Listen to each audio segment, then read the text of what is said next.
Estamos viendo el video de la evacuación del presidente de los Estados Unidos de América, Donald J. Trump, ayer por la noche en la cena de periodistas de la Casa Blanca. Esto fue en el Hotel Hilton de Washington, sábado por la noche. Algunos dicen en broma, ¿no?, que la política internacional trabaja para este programa, pero pasan cosas los sábados y bueno, aconteció esto ayer por la noche ante periodistas acreditados. Después el presidente Trump dio una conferencia de prensa donde, bueno, él tiene una hipótesis, ¿no?, de que es una gran persona de la historia de su país y de la humanidad. Entonces decía, bueno, como le pasó a Abraham Lincoln, a mí me intentan matar y asesinar.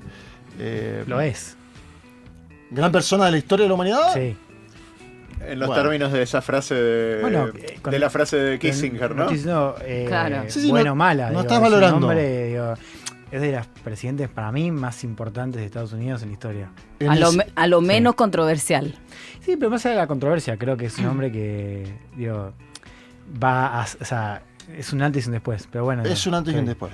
Vamos a ver otra escena. Esta es la primera que vean. Ustedes lo están grabando desde el escenario. Este es un asistente que estaba ahí, lo filma de costado. Medio extraño me pareció ver este video a mí, porque si lo hubieran, ¿no?, si lo hubieran atacado al presidente, lo están filmando ahí. Este es el momento de instagramear todo, ¿viste? De filmar todo al lado.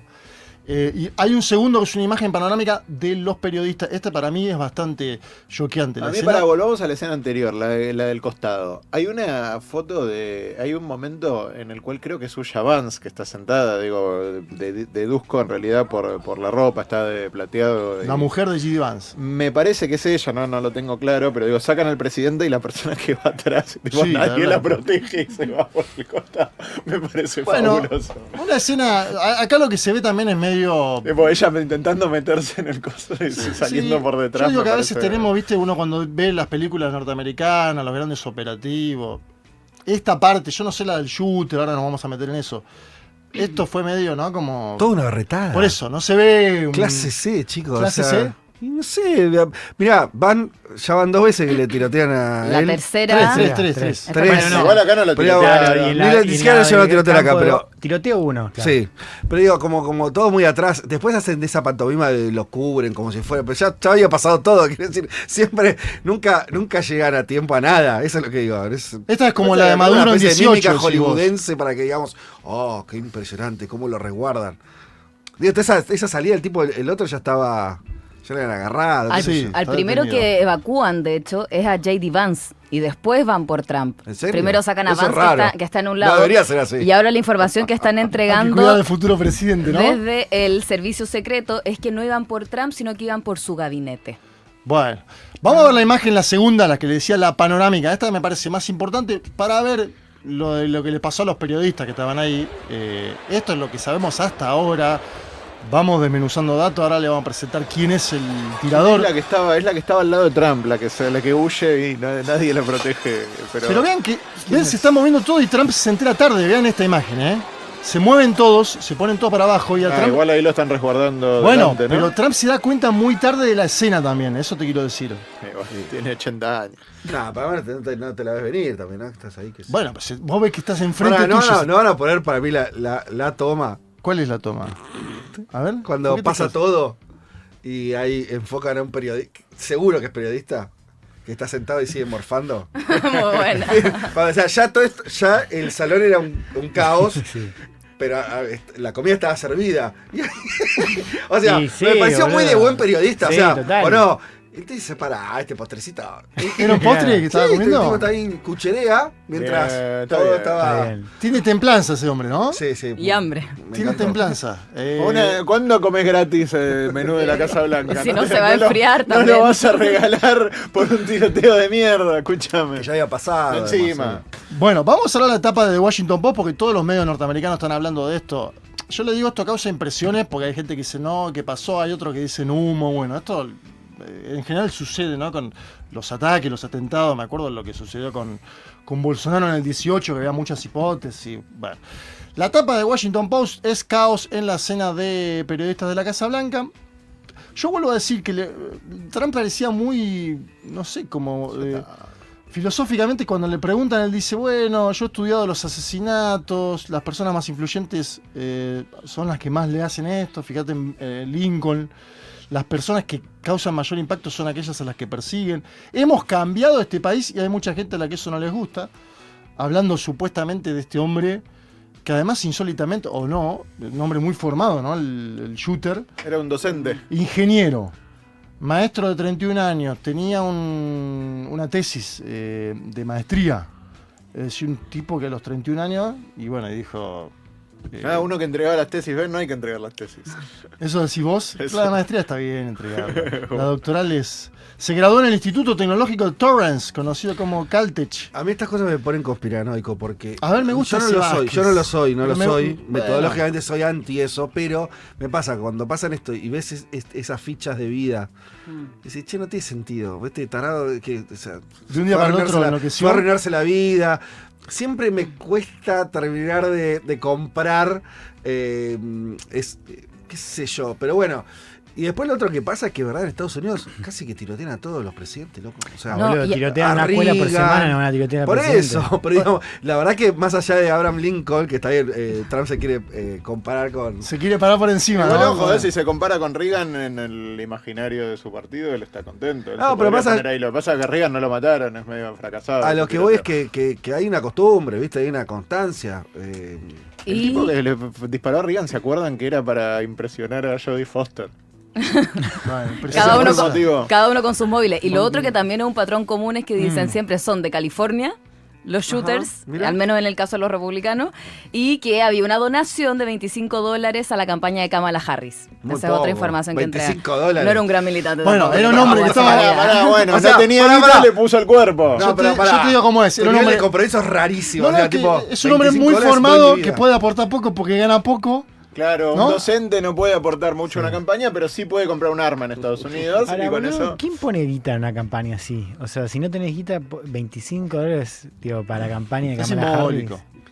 Pero hay una tradición ahí de poner guita en las campañas que es espectacular. O sea, es el país donde hay más guita, bueno, no sé si hay más guita, pero donde está completamente legalizada la guita. De empresas. Más guita, Sí. ¿cómo no? ¿Cómo? Sí, por lejos es el país donde hay más guita. Bueno, pero digo, no sé si es el que, digo, si no está cerca, o sea, si no es, está cerca, digo, pega en el palo.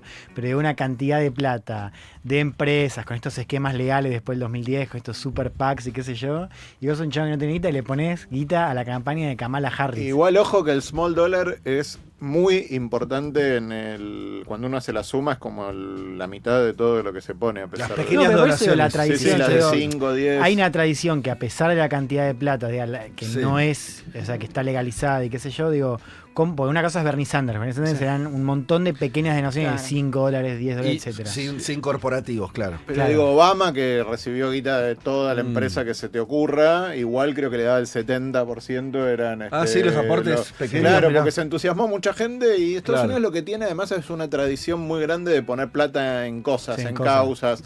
De hecho, tiene como todo un complejo ONGístico dirigido a sacarle plata a la gente, digamos, poner para esta causa, para esta otra causa, qué sé yo, una parte lo deducís de impuestos, una parte no, pero como hay una tradición, a poner uno de los sitios de internet, bueno, aplicaciones, no sé, como que Sí. de nuevas parado sobre nuevas tecnologías más exitoso que hay es GiveWell, que lo que se supone que hace es un análisis de cuál ONG es un mejor uso de tus dólares, cuál tipo va a salvar más niños africanos, ponele, tipo, si usas tus dólares en vez de ponerlos en una universidad Ivy League, cosas así, como el impacto de tus donaciones. Hay un complejo, Bueno, de es hecho, algo así cuando- como el 10% del PBI, no me acuerdo. No, pero una eso Cuando, barbaridad. digo, cuando se baja la- Biden, hacen esta campaña de 24 horas de aportes de donantes de civiles y Volvamos fueron al- 81 volvamos al millones de tirador, Porque dólares. nos estamos yendo para la financiación de la política. Volvamos al shooter, a este hombre, Cole Mucha Allen. plata. Es mucha Cole plata. Allen, un ingeniero, maestro de 31 años. ¿Por qué lo traigo? Además de lo que dijo Fede, que es, bueno,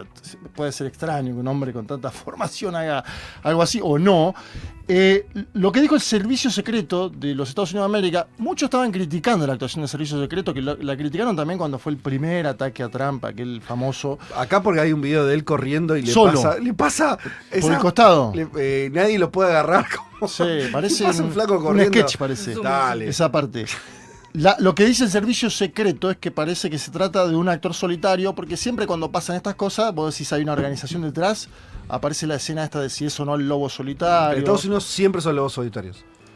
Creo que no hay ninguna, no sé, hasta donde recuerdo no hay ninguna investigación que haya nunca echado la culpa a un grupo. Ojo. Piensa en Oklahoma, todos. O sea, no, pero tuviste a los de Waco, Texas. Pero ellos se mataron a sí mismos. Se tirotearon con el bueno. ejército y los cagaron a tiros. Está bien, pero una secta que no estaba cometiendo eran una compañía y la web era los atentados, los atentados en general son, no digo que sea así, que siempre muestran lobos solitarios. Se los tienen que adjudicar igual en ese sentido. Siempre hay como un margen entre 12, 24 horas que es una organización terrorista la que está detrás de esto, se lo adjudica, que me parecería sería lo más lógico porque lograron vulnerar de cierta manera toda la seguridad de Donald Trump y sería una ganada también para la organización terrorista en el caso de estar detrás. Bueno, es un tipo solo que en apariencia desarmó un acto que después Trump tuvo que ir a dar una conferencia, pero un hombre solo de 31 años. Sí. No fue en ingeniero. En un edificio oficial, no era un hotel. Es un hotel, el Hilton de Washington. Y Trump dijo que no le gustó.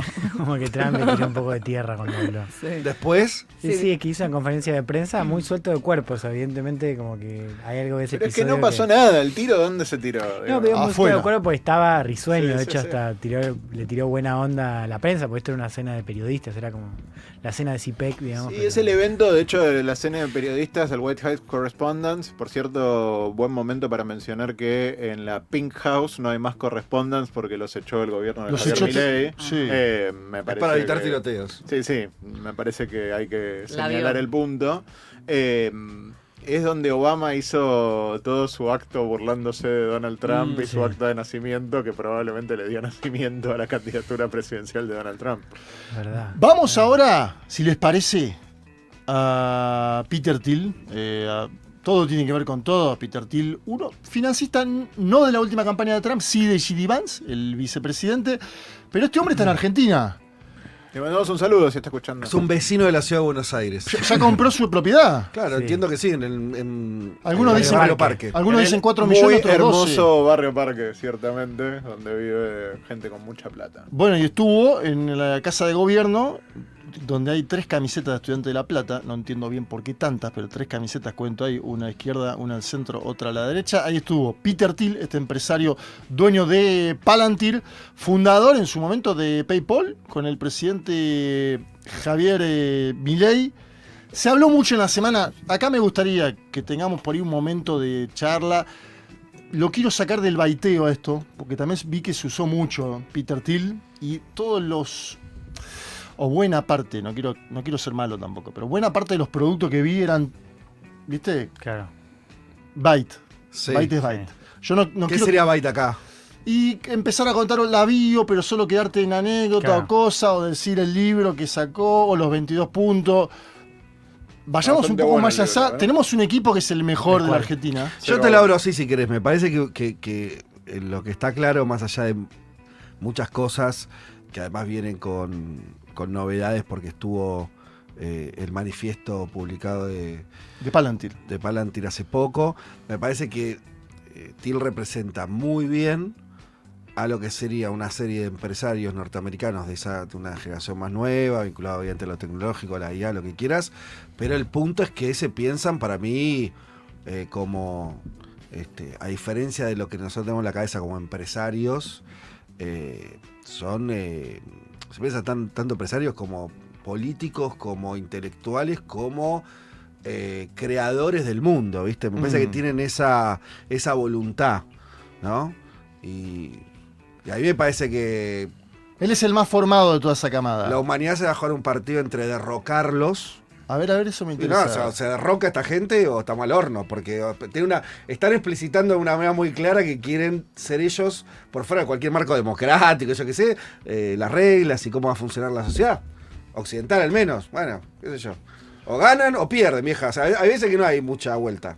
Por ahora están ganando, pero... ¿Sabés que leía en el Gran Continente en la semana? parece que se juega un partido lo importante. conté un poco en Segurola, que vieron que el hombre este habla mucho del anticristo, porque él dice, Peter Thiel, que el anticristo ya está entre nosotros, que son los movimientos ambientalistas, y que hay que actuar contra eso, y que lo tiene que hacer la inteligencia artificial sin control de los estados. Esa es como una hipótesis grande de él. Y el Vaticano lo salió a cruzar fuertísimo, antes con Francisco y ahora con el Papa León. Porque él se reivindica católico. Claro, y J.D. Vance también es católico. Que J.D. Vance es católico de Thiel, de hecho. Claro, son los dos conversos al catolicismo. Bueno, pero pará, este hombre fue a dar unas conferencias que dio en Los Ángeles. En Roma. Fue a dar cerca del Vaticano conferencias hablando sobre el anticristo. La Iglesia Católica lo tomó como una provocación. Y salieron en el gran continente a sacudirlo y a decir, este hombre habla del anticristo para generar un caos y que él pueda gobernar sobre ese caos. Me parece una hipótesis para prestar atención. La generación de caos de él mismo para él gobernar el caos. Miraría 3 cosas ahí digo, que me parecen interesantes. Primero, ¿cuál es el concepto de anticristo que tiene Thiel? Él tiene una gran hipótesis que es la humanidad está tecnológicamente estancada en todo lo que no sea el mundo de los bits. Sí. Dice algo así 70, como, dice, ¿no? Claro, que si vos naciste en 1890, en 1930 de pronto tenías autos, electricidad en las calles, etcétera, etcétera. Si naciste en el 30 al 70, había cambiado totalmente el modo en el cual el mundo comerciaba.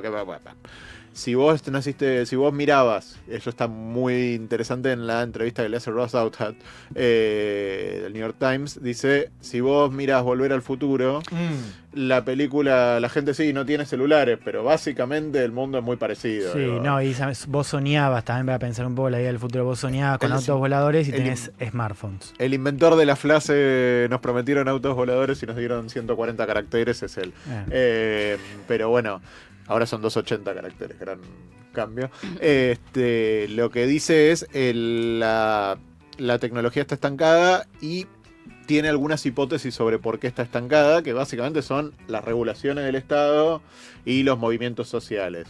Donde mejor se sostiene eso, que lo hacen Andreessen y Thiel, es en el tema del desarrollo de la energía nuclear, que básicamente se paró por ningún motivo, excepto la oposición social a la energía nuclear, que es una energía limpia, etc.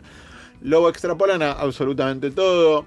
No dan cuenta de algo muy obvio, que es que se ha hecho difícil también, digo, como todas las tecnologías que estaban muy al alcance, probablemente las dominamos, entonces es difícil esos saltos. Ahora con inteligencia artificial y robotización puede haber otros. Pero bueno, él dice que fueron las regulaciones básicamente y los movimientos sociales detrás de esas regulaciones. Entonces cuando habla de anticristo está hablando de las regulaciones sociales que se oponen al progreso. Y a su vez tiene una mirada, junto a eso, una mirada muy en línea, diría mucho más en línea con la de Javier Milei que con la de Donald Trump, a quien apoyó, que es la de que el Estado no es un actor innovador.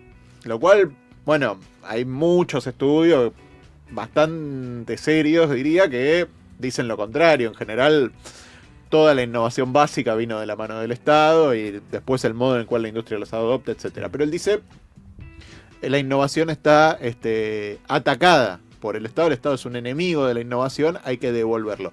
Y después creo que otra novedad que tiene él es esa visión antiestatal, sin embargo, está, no sé si tácticamente o ideológicamente, eso me cuesta darme cuenta, ligada a una mirada de recuperación del nacionalismo. Entonces él fue de los primeros entusiastas de Donald Trump cuando la clase empresaria estadounidense miraba para otro lado. Silicon Valley siempre tuvo un dejo de medio libertario, pero preferían el progresismo cosmopolita de Obama. Él abrazó el nacionalismo de una manera que no lo hicieron otros, con la mirada de que probablemente de que la guerra, el enfrentamiento entre naciones es un motor también de progreso, y eso me parece que está claro, por más que el autor intelectual de eso no es Thiel, es su socio Alex Karp. Alex Karp, ahora nos vamos a meter con ese hombre también. En el manifiesto de Palantir que se publicó estos días, donde habla, en general en su libro, La República Tecnológica, habla de lo importante que fue la promiscuidad entre el Estado y el complejo industrial, lo que ya se llamó el complejo industrial militar, en generar aprovechemos, progreso. ahí le doy la palabra a Juan, aprovechemos para poner la fotografía del libro de Alex Karp, es la número 5, Alex Karp es el otro cerebro de Palantir. Este libro que ustedes ven ahí es el que fundamenta los 22 puntos que circulan ellos por Twitter después, pero se basa todo en este libro de Alexander Karp. ¿Y qué sobresale ahí? Bueno, piden poner a Silicon Valley al servicio directo de la maquinaria militar de Estados Unidos. Ahí leí algunas cosas Así nació Silicon Valley también. Después se movió hacia el progresismo en los 70, pero todos los escritos que vi dicen que en el 50 nace con esta hipótesis. La creación de la Internet, sin ir muy lejos, en realidad viene del Pentágono, ¿no? Pero... Total. Acá sostiene que la elite ingenieril, de eso habla Alex Karp, tiene la obligación afirmativa de participar en la defensa de la nación, es lo que decía ahí el doctor Shapiro, ¿no? Y me parece también que en el fondo ellos están mirando, si no hacemos nosotros esto, lo va a hacer China. Lo dice expresamente. Pero es el modelo de negocios de Palantir, digo. Palantir nace y se desarrolla bajo esa lógica de que el Estado tiene que financiarlo también por un tema de seguridad nacional. Recordemos que el punto de inflexión para ese proyecto, como para la propia cosmovisión de Thiel, es el 9/11. O sea, Thiel, como que el giro que hace en el 9/11, o sea, él tiene un ensayo que para mí es de lo mejorcito. Yo lo perfilé a Thiel el año pasado para El País. Sí. Entonces tuve que leerlo entero, digamos. Y hay una biografía, está buena, que se llama The Contrarian. De Max Chaffin. Sí, está buena, se consigue. Está bien, está bien hecha, salió en 2021. Hay un ensayo que se llama El Momento Straussiano. Está bueno, creo que es sí, un poquito después del 2001. Dice, Occidente no está... es un ensayo que cita todo el tiempo a Carl Schmitt, que es como el filósofo alemán, del cual Thiel habla muchísimo y bueno, fue importante para su formación intelectual. Y dice básicamente, Occidente no está preparado para enfrentar un enemigo como nos plantea el 9/11, porque básicamente no puede concebir la idea de un enemigo en términos también morales, digamos, que es de vuelta la idea de Schmitt, amigo-enemigo. Y ahí un poco empieza a ponerse más conspirativo y empieza a desarrollar una mirada que después Palantir empieza también a nutrir en términos empresariales, que es generar un proyecto de vigilancia para de alguna manera prevenir cualquier tipo de ataques en ese calibre y al mismo tiempo hacerlo con la reconducción del Ministerio de Defensa, digamos, invirtiendo, bueno, por eso Palantir tenía guita de la CIA, digamos, o sea, él nace a partir de ahí y se desarrolla en los años posteriores. Y después, para mí, esto de lo que vos decías de Thiel y Trump, por supuesto hay, me parece que algo, la biografía esta de Chaplin se llama The Contrarian, o sea, el Contreras sería, porque un poco lo que dice el tipo siempre en su historia era como la voz disidente, digamos. En Facebook, que eran todos progres, él era como el único, digamos, más o menos conservador. En Stanford, él está en Stanford en los 80. Funda una revista conservadora en Stanford. Sí, Review. De Stanford Review, o sea, es un tipo que siempre como lleva la contraria y me parece que es un poco también explica o sea, por qué el tipo ve a Trump como alguien interesante. Después parece que el tipo estaba muy preocupado por el tema de sus impuestos, de que le estaban por hacer como una investigación de impuestos y que Clinton también puede ser parte de... Y después el tipo se hace millonario contra Trump, es de los tipos que más crece, o sea, con los contratos adjudicados con el Estado. Pero en el 2020 sí. No lo apoya directamente y apoya... O sea, el tipo se hincha los huevos, porque el tipo tiene una mirada, digamos, o sea, volviendo un poco al tema del Estado, o sea, que ahí está la contradicción. O sea, es una empresa que básicamente se crea y se desarrolla con guita del Estado, del Ministerio de Defensa. Pero el tipo lo que dice es, para cuidar el futuro de la tecnología y volver a la innovación tenés que blindar al futuro de la política. Y por eso el tipo empieza a pensar como en territorios donde el Estado no llega. Está Internet, que eso es retomar la idea de PayPal, cuando PayPal... Insisto, ¿cómo es? La billetera virtual. Sí, no sé fue el primer esquema de pago. Sí. 1999. Donde ahí aparece el con Elon Musk, que tenía su empresa llamada X. Sí, pero saben además cómo o sea, Musk era el CEO. Los tipos, o sea, Thiel y lo que después se conoce como la mafia de PayPal, le hacen un golpe de estado interno y básicamente aprovechan a la luna de miel de Musk, que Musk se va, creo que a Roma, y ahí le hacen la movida. Y a Musk lo desplazan. Por eso después Musk dice que el tipo es un psicópata. Imagínate si lo dice Musk. Sí. Bueno, y eso es Internet, o sea, blindar la idea de las criptomonedas y todo, es como blindar a ese área de la política y que tenga un desarrollo propio.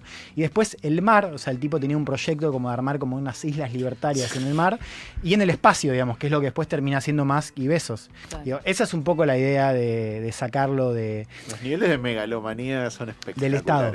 Pero digo, es interesante si querés eso. Ahora, digo, para mí es muy importante advertir como esas contradicciones, digamos. La cuestión del Estado para mí es central. Y tengo algo más para que hablemos del Estado. Me gustaría escuchar también a Fernanda Cornejo y al doctor Federico Vázquez más en esta conversación. La foto 7, mirá. Esta foto 7 es la cantidad de funcionarios propios que tuvo porque ahí lo vemos a Elon Musk hoy salido de la estructura de gobierno, pero que estuvo en el Doge.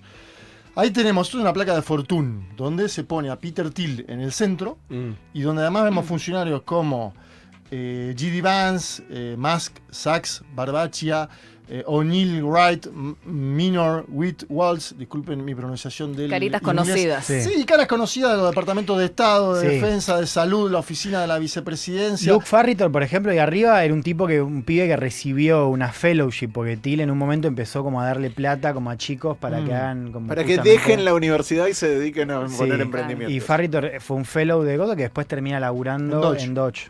Pero ahí vean ustedes, a propósito lo traje porque dice, por ejemplo, Palantir, que es uno de los sellos nuevos. Mithril Capital, otra organización de Thiel.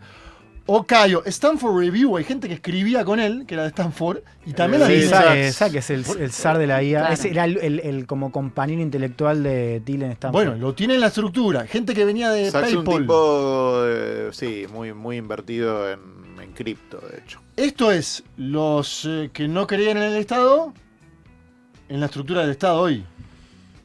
Con muy malos resultados. Por cierto, el caso de J.D. Vance es interesante. Vance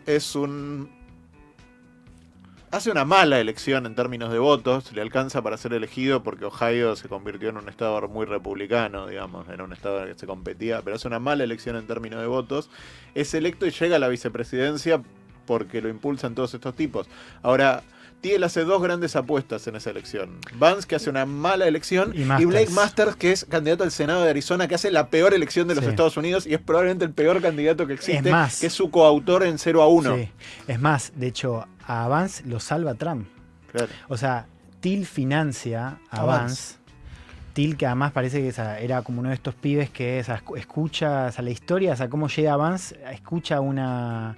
Creo que, ¿cuál es la universidad que era Yale o una universidad?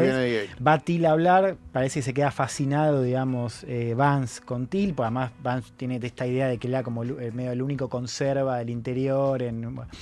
Y ahí le escribe, después parece que el tipo lo empieza a financiar, eventualmente, o sea, Vance empieza a laburar ahí en las empresas de... Escribe su gran libro. Escribe el libro. Le va muy bien. No me acuerdo ahora el nombre, bueno, no importa. El punto es que Vance financia esas dos campañas y que Hillbilly Elegy. Thiel financia las dos campañas. Y a Vance, o sea, Vance llega a donde está porque Vance iba a perder la interna y... Claro. Sí, pero parece que el hijo de Trump había leído el libro de Vance, le había gustado mucho, le dice, papá, tenés que conocer a este tipo, y Trump lo convencen, apoya a Vance y ahí salva la interna en Ohio. Digo, también para que vean, o sea, todo más carambola y más lumpen de lo que pensamos, ¿no? Claro. Si no pensás en un super cerebro.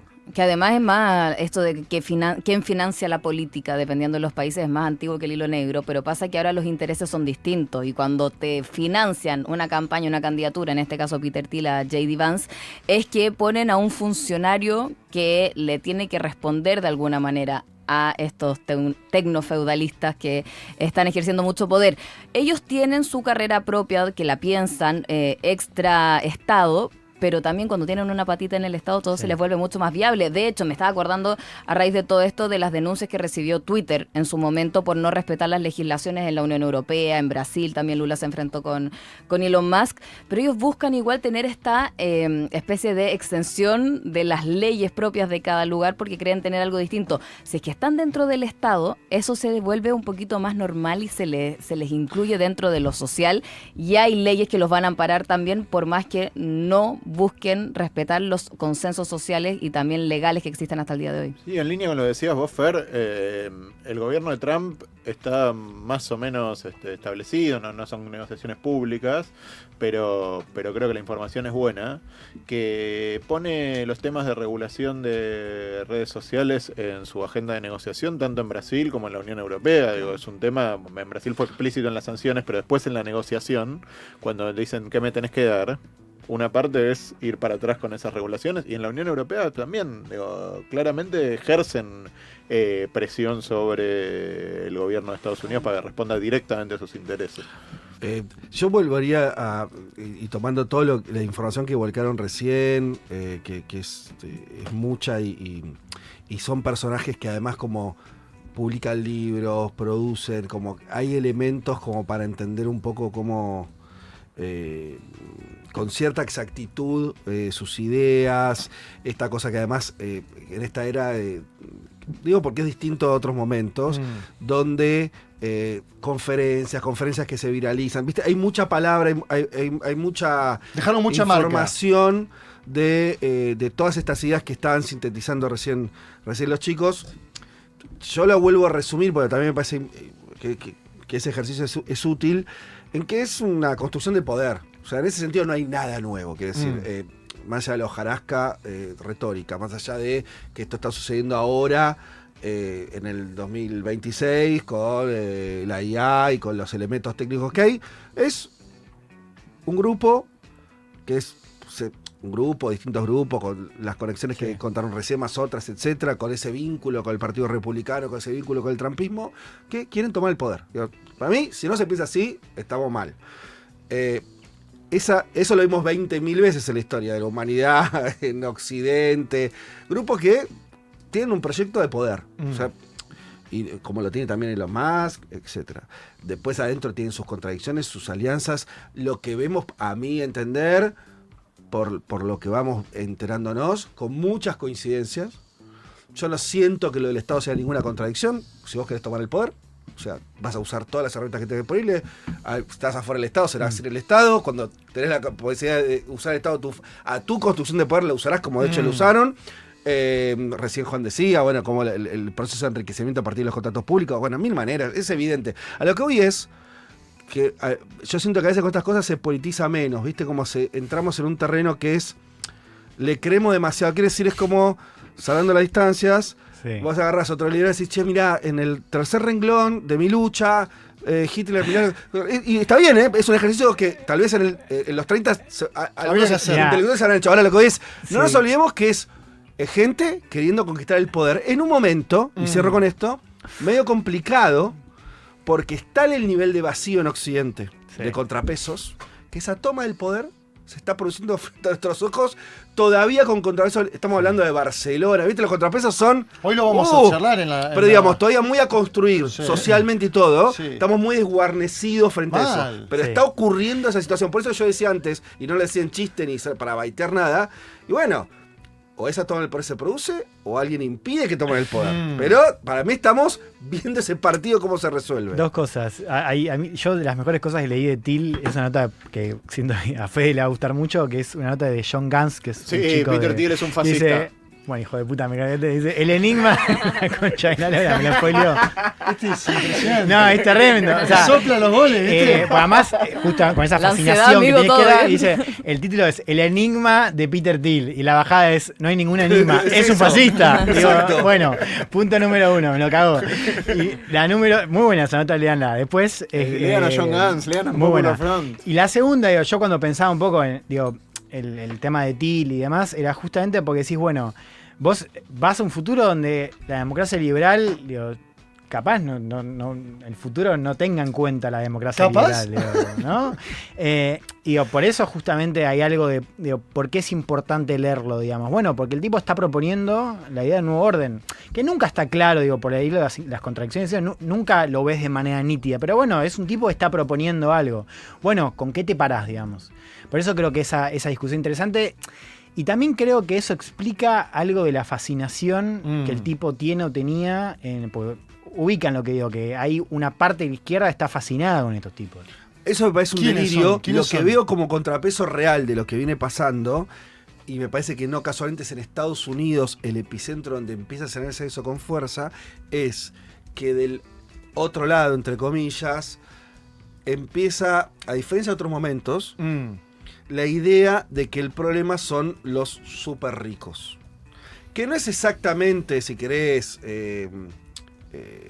se superpone con esta clase o con estos sectores, pero se acerca bastante. Quiero decir, cuando vos te encontrás que los sectores más progresistas, más que enfocarse en, como no sé, hace 20 años, en determinadas políticas públicas, están muy concretamente diciendo, che, tenemos un problema con este gente. Con el 1%. Acá...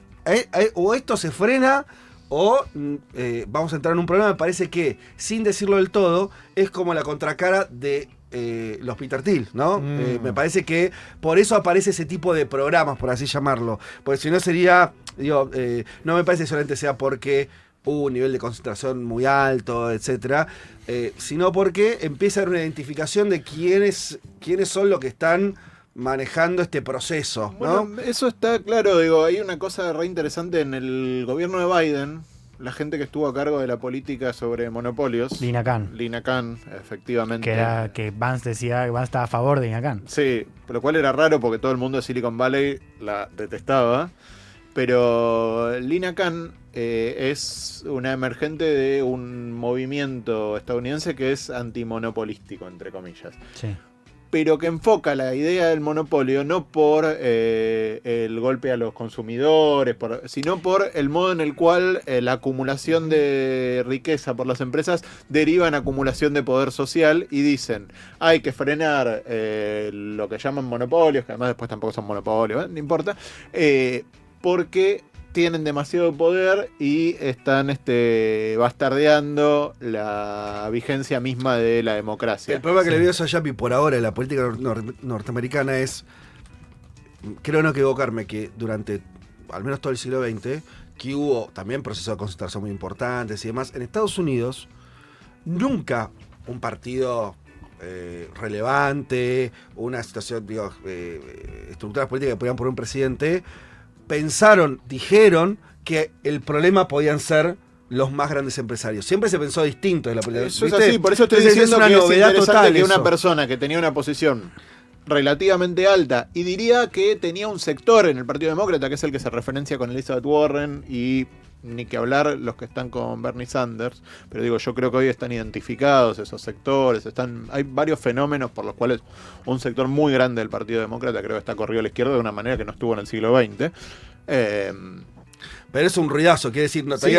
porque quiere decir sí, es ruido, que parte del sistema político de Estados Unidos diga, che, los que más tienen es un problema, choca con algo muy naturalizado, ¿viste? Cuando ves entrevistas a yanquis promedio, que decís, no sé, veía uno que entrevistaban a la discusión por el tema de las rentas, ¿no? De la regulación de los alquileres. Sí. Entonces, y un dueño de departamento decía, pero esto es Estados Unidos, esto es América, ¿cómo me van a criticar a mí porque tenga muchos departamentos? Entonces, digo, la idea de la acumulación choca muy de lleno con la... Entonces, digo, no sé qué va a pasar con eso, ¿viste? Otro ejemplo chico, para también cerrando, que para mí resume un poco a veces cómo se sobredimensiona eso. Algo que tanto Vance como Thiel compartía era la crítica a la modernidad liberal, que era un poco lo que decías vos de nos prometieron autos voladores, tenemos 140 caracteres. Vance era muy crítico de pornografía, también por la cuestión religiosa, y de temas como la adicción a tecnología, de cómo estaba generando como males sociales en los jóvenes. Hubo un momento en el que se podía haber hecho algo, que era cuando se discutía el tema de TikTok. Claro. Cuando era el tema de... Que encima tenían la excusa de China. China. No hicieron una mierda, digo. Pues a Trump le gustaba TikTok, le parecía una buena idea, estaba con todo el hype de la campaña de los jóvenes y no hizo nada. Digo, también, Sí.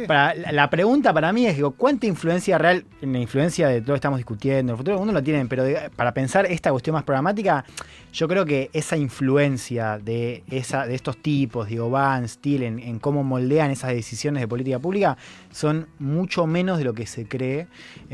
Y me parece que esa es la historia de hace 10 años también con eso, que hay un momento donde dicen, estos tipos son los más importantes, y después eso se termina difuminando. Ya pasó con Thiel antes, yo creo que va a volver a pasar ahora, digamos. No me sorprendería, y me parece que lo mejor para entender y seguir eso es Vance. Pero cuando Vance se la pegue, me parece que también va a cambiar un poco la discusión sobre estas figuras. Vamos a ver cómo le va a J.D. Vance, si va a ser o no el candidato presidencial del oficialismo actual en los Estados Unidos de América. Ayer lo cuidaron mucho. Sí, si va a ser el secretario Marco, ¿no? El secretario de Estado Marco Rubio, que es el otro exponente, al menos en los papeles. Está desaparecido en Irán, no aparece en Medio Oriente. Me informan eso, porque me paré con la delegación. Fueron a negociar, volvieron. No fueron, pero solo los iraníes. Hoy vamos a tener muchas cosas de América Latina. Se está moviendo mucho América Latina y siempre con el eje de Estados Unidos en el medio. Les voy a contar cosas de México bastante preocupantes. sobre la CIA en México, actuación de la CIA en un estado gobernado por el PAN, les tiro el título, es fuerte. También tenemos algo de Venezuela, obviamente, para actualizar lo que sucede allí, un pedido al Fondo Monetario Internacional. Tenemos crisis política en Perú, o sea, parece una broma, pero le digo que tenemos crisis Otra vez política en sopa. Perú. Lo hice a propósito, boludo. Bueno. Lo está formulando así a Crisis propósito. política en Perú. Y tenemos algo de Cuba también. Tenemos obviamente de Budapest a Barcelona los viajes de Juan Elman, que no son los viajes solamente de Juan Elman, sino que es un análisis y una caracterización de las extremas derechas y los ¿Es la progresismos primera en que tenemos Europa. después de que estuviste en la derrota de Orbán? Sí, Sí. sí, físicamente sí. Y además estuvo en la fiesta progresista de Barcelona de Pedro Sánchez Castejón. En Pedro Palusa. Toda, pero. Peter Pan. ¡Loco! No, llegué a la resaca igual. Bueno, Impresionante. Llegó ahí, pero llegó, estuvo en Sí. Barcelona, lo tenemos chequeado. Estuve en los cócteles del PSOE. Estuve en Poblenou. haciéndose. Después tenemos el doctor Shapiro con el giro histórico en la política de defensa de Japón. Mirá que temazo esto. Está Temazo. muy bueno. eso. Temazo, porque aparte está China metido ahí diciendo, ¿qué estás haciendo Japón? Y la doctora, la canciller, nos trajo la cocina de la Secretaría General de la ONU porque se formalizó la candidatura de Michelle Bachelet, pero no por su propio país, sino por otros países. Y la de los otros tres. Por eso, hablaron todos. Todos presentaron sus ¿Tiene candidatos. Acá la chance? tenemos a Michelle. Bachelet, Sí. quédate porque vamos a analizar voto a voto el Consejo de Seguridad. Y hay un candidato argentino. Hay un candidato No, no, argentino, por favor, hay uno por de favor. Senegal y hay una Ese costarricense. muchacho, la puta madre. Y está Grispan, ¿no? La candidata Grispan, Sí, sí, que sí. viene sonando por abajo. Grispan, entiendo que tiene acuerdos con mucha gente, así que veremos si le va bien. Pero no diría es la candidata posible con De menos. En las consenso. apuestas está primero Grossi, ¿eh? En las apuestas está primero Grossi, Lejos, atención, ¿eh? Es la que nos 60% falta, en loco. Body Market. Tiene su razón de ser porque Rusia y Estados Unidos lo están apoyando. Pero quédense porque vamos a hacer el poroteo completo. Vamos a hacer el Venga. poroteo y me gusta lo de tener la data, ¿no? De las empresas de apuestas. Se dio a conocer esta semana que hubo un militar estadounidense, un marine estadounidense que apostó que iban a capturar a Maduro y ese hombre está ahora judicializado. Es impresionante. Y Donald Trump, imagínate, Donald Trump dijo: Desafortunadamente. el mundo se convirtió en un casino, dijo Trump. O sea, imagínate. Para, ¿puedo contar una que establece a mentira, Juanma? Quiero creer que no. A ver, Porque la vi en Vos- redes. vos tirala que y- que es con lo de las apuestas. Ah, sí. Un parisino. Es verdad. Un parisino No, es verdad. apuesta. el calor. ¿Ya la contaron? Sí. Un parisino apuesta. ¿Ya la contaron acá? No, pero contala. Es Es verdad porque está el video del hombre. Bueno, que está el video, viste, hoy no, ya pero tampoco. está chequeado. Bueno, entonces les cuento, un parisino apuesta Sí. la temperatura que va a haber en París En abril. en determinado día. Sí. Se rompe récord histórico. Exacto. Y no estaba llegando a la temperatura que él había apostado y hizo algo de inteligencia y descubrió en qué lugar estaba la toma en París de temperatura y fue él con un secador de pelo Sí, portátil. portátil hasta que la temperatura dio lo que él había apostado y se retira y todo eso está Fue. filmado Sí, con la ganó cámara de seguridad. $400.000. Sí. El objetivo se cumplió. O sea, la temperatura fue esa. Yo me saco el sombrero. El sí. fin justifica los medios. Totalmente. Bueno, Me sacó plata a Polimarket, bien por él. este es el mundo en el que estamos, muchacho. Hay que empezar a derrocar cosas, si no, no nos va a quedar mundo. ¿Vos darías de baja Polymarket totalmente? Ah, sí, yo prohibiría. O sea, Como Lula, que quiere prohibir las apuestas en Brasil. Sí, es insólito que sea una discusión, chicos. No me parece, pero bueno. Hay muchas deudas en las familias brasileñas, es el gran problema que tiene Lula en esta Sí, es elección. un drama eso, porque Es también un la gente drama total. apuesta No, no, para y la- salvarse de las La apuestas. gente entra en las apuestas, saca créditos, están viendo muchos problemas con eso. Con las apuestas para intentar salvarte, pero además con los créditos que vos podés sacar. Hoy con cualquier celular vos sacás un crédito en cualquier lado Sí, y que después tenés que pagar 4 o 5 veces más que un banco. sí, Bueno. claro. Vamos a escuchar a Moyo y seguimos con este bendito programa, dale.